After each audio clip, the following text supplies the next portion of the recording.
আজকে আমাদের শর্টসের picture quality খুব একটা ভালো আসবে না, লাইটের রিফ্লেকশন পড়ছে।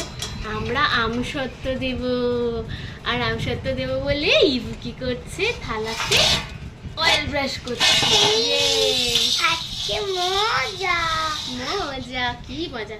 আচ্ছা ওটা হয়ে গেলে এটাতে করবে, ঠিক আছে? ঠিক আছে, মনে থাকবে তো? হ্যাঁ, মনে কেন থাকবে না, আমি তো আছি।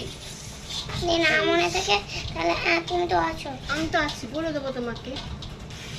এই যে আমার আমসত্ত্ব দেখাচ্ছি, এই যে।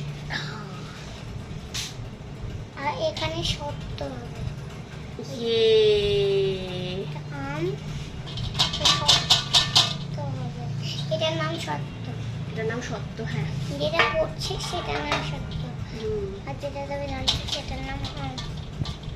হয়েছে। এটা ভালো করে এই যে ধারগুলো হ্যাঁ সুন্দর করে ব্রাশ করো। এটা হয়ে গেলে আমাকে এই থালাটা দিয়ে দেবে, তুমি ওই থালাটা নেবে। ওকে, এই দেখে। Thank you. ও বাবা, থ্যাংক ইউ বলো তো দেখি, সম্ভাবনা আছে। এই দেখো, এরকম করে আমসত্ত্ব দিতে হয়, দেখছো? দেখি তো ভালো করে। আমি ছোটবেলায় আমসত্ত্ব খেয়েছি আমার দিদার কাছে, কিন্তু আমি কখনো আমসত্ত্ব বানানো দেখিনি, কিন্তু খেয়েছি।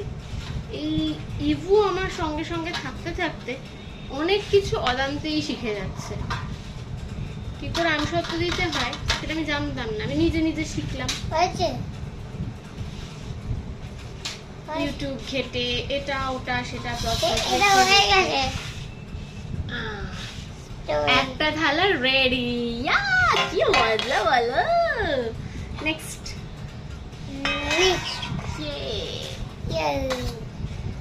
নেক্সট টু দেন। এই যে আমাদের আমসত্ত্ব, একটা থালা হয়ে গেছে।